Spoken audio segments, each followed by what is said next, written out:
Yo, what is up guys? MECHANIC here. Let's Drift Media. Thank you guys for coming back to the channel. If it's your first time here, please hit that subscribe button down below. Really helps out, get my channel out there. Dropping a comment really helps the YouTube algorithm and really just helps expose my channel to more viewers, helps it pop up in other people's feed, and really appreciate it guys, that's all I ask. So today's episode is pretty much going to be a top 5 frequently asked questions, and I gathered all these questions from my DMs, read through the comments on YouTube. Really wanted to make this video because a lot of times I get like the exact same question from multiple people, especially on Instagram, and I figured this video would just hopefully answer all your guys' questions in one video. So sorry if I haven't gotten back to you guys, but at the same time it gets annoying when everyone asks me the same question, and a lot of these questions I've answered in my previous videos, but I mean, I don't expect you to go through all my videos just to find one question. So hopefully this video will be useful to you guys. First question I get a lot of people being like, hey, I'm in high school right now, I'm about to graduate, I really want to become a mechanic. Do you have any recommendations? Where did you start?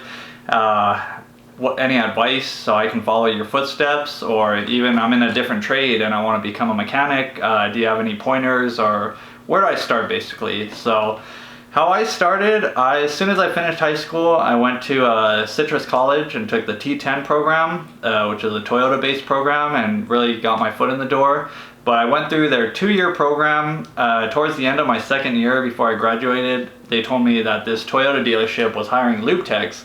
So I was like, all right, I'll go apply. Applied there as a loop tech, got hired as a loop tech, and basically worked there as a loop tech for 4 years, making just over minimum wage. Really wasn't that glorious. And then after that, I transferred over to a Chevy dealership, started as a loop tech there for 1 month, and then they moved me up to a flat rate tech the second month and worked there for a year as a flat rate tech, and then ended up going back to the original Toyota dealership that I worked at. Worked there as a flat rate tech for about 2.5 years, and then went to BMW, worked there as a flat rate tech for 1 year, wanted to try it out, thought BMW, I'm probably going to make more money because it's a higher car brand, what ended up not being the case, and then ended up wanting to buy a house, so moved out of that area I was living in, and there was no BMW up here, so I figured just go back to Toyota, because it happened to be conveniently located to where I was moving to. So that's where I'm at now, and that's basically my journey in a nutshell. So advice, if you are maybe in high school, just look for your local community college and find their automotive program and take that, and I feel like that's the best bet you can take for a guaranteed route into getting into a dealership if that's something you're looking to do. Not necessarily guaranteed, but it's going to really up your chances versus just being off the streets with no schooling. More than likely you're gonna have a better shot than that guy getting hired. Another question I get asked a lot is, should I go to UTI or a community college? That one really depends kind of on how much money you have to burn. Any day I would say community college over UTI, hands down, but I mean that's just coming from a lower income side. If you have like a shit ton of money, because UTI I believe is like 30 grand at least for their tuition. The only benefit I could see to UTI is that it's a 1-year program, so you're just in and out. And the fact that they have the BMW step training program, so if you're going to BMW, then yes, UTI is going to get you ahead because you're going to get that step training and it'll get your certs up before you even get to BMW. So when you start there, you're already going to be at this certain level. Versus like me, I just came from Toyota with no BMW certs, so I was at like the bottom of BMW. But if you're looking for Toyota, the T10 program I highly recommend. It's a great program depending where you're at. But the great part about T10 is all their classes that they have, like they have an engine class, a transmission class, an AC class, an engine performance class, basically a class for every ASE. And those classes you take during T10 will contribute to your Toyota classes. Like to get your Toyota Master cert, you need to have like a Toyota engine class, a Toyota transmission class, etc. So if you take all those in T10 like I did, you're already like halfway through the Toyota the courses to be a Toyota Master. So that really benefits you. You get to skip going to a lot of Toyota classes, even though they're just 3-day courses.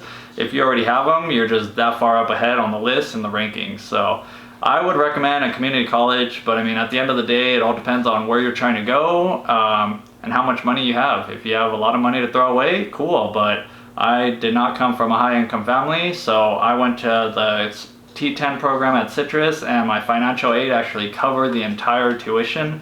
So that was pretty awesome. I didn't have to pay anything out of pocket. It was just all paid for by the government. So really just depends on your individual circumstances. Next question I got, or I get a lot, is how much money do you make as a mechanic? Is it enough to support a family? That's gonna also depend on where you're living and how much money you spend, because everyone considers good money differently, but I will say that you can not easily, but you can make good money as a mechanic. I know several technicians that make well over 100K a year, so it really depends where you're working, how hard you're working too, and just a lot of factors like that, but you just have to keep in mind that it's gonna take a while to make those six-figure incomes, like a while. It's not like I get out of school and boom, I'm making 100 grand a year. You have to remember you're gonna get out of school, more than likely get hired at a dealership as a lube tech, making minimum wage, so you're looking at like maybe 30 grand a year. But after you grind those years on the lube rack and actually become a flat rate tech, that's where the money comes in. And the first year I was a flat rate tech at Toyota, and that was back making like $23 or $24 an hour.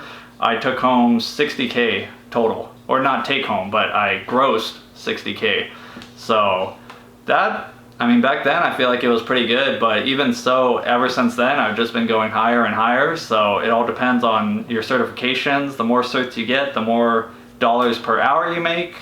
Depends on your dealership, if it's busy, if there's a lot of hours to be made, if there's not a lot of hours to be made. So it really depends on a lot of factors, but to be honest, I feel like you can make very good money in this industry. So people always ask, can I make good money? I usually say yes, you can make good money, but it's not like a guaranteed. I mean, take it with a grain of salt, but I'm 29 years old and I was able to afford my first home and still be living, I would say, fairly comfortably, not living paycheck to paycheck, but I feel like I'm pretty fortunate to be in the position I'm in, but I still feel like you can make good money in this industry. At least make a decent living.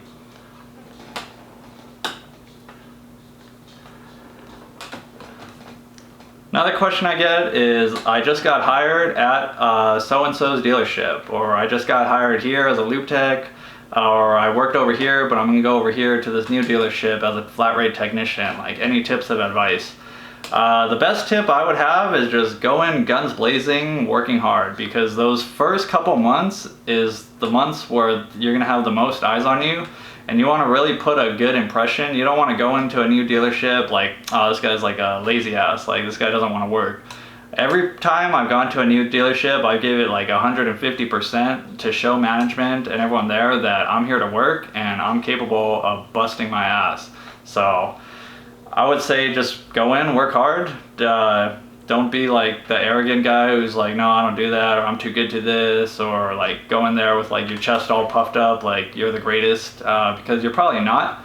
So just go in there humble, with a lot of drive, willing to work hard is what I would say. And the last but not least, you guys know this is probably the most popular question I get on the YouTubes and the Instagram DMs is, when are you going to make another day in the life at Toyota? Really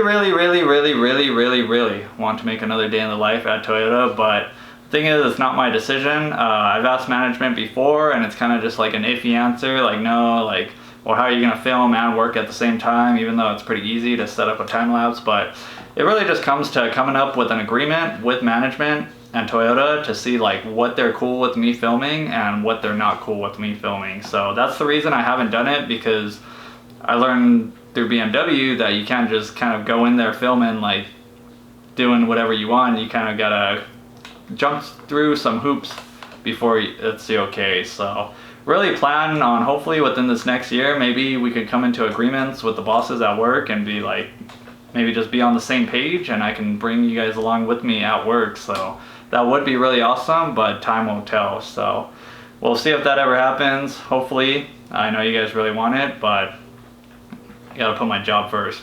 So believe that sums up for the questions. Those are like really the most asked questions. Like I cannot tell you guys how many questions, similar questions to those I get in the DMs, which is not a problem. I don't mind you guys reaching out, but like at the same time, I'm like, dude, like that's just how it is. But hopefully I answered you guys' questions. If I didn't answer your question or you want to know more, feel free to drop a comment or send me an Instagram DM at Nick Nakai. You guys know where to reach me, but that's all I got for this episode, guys. So hope you guys have a great rest of your week, and I'll catch you guys later.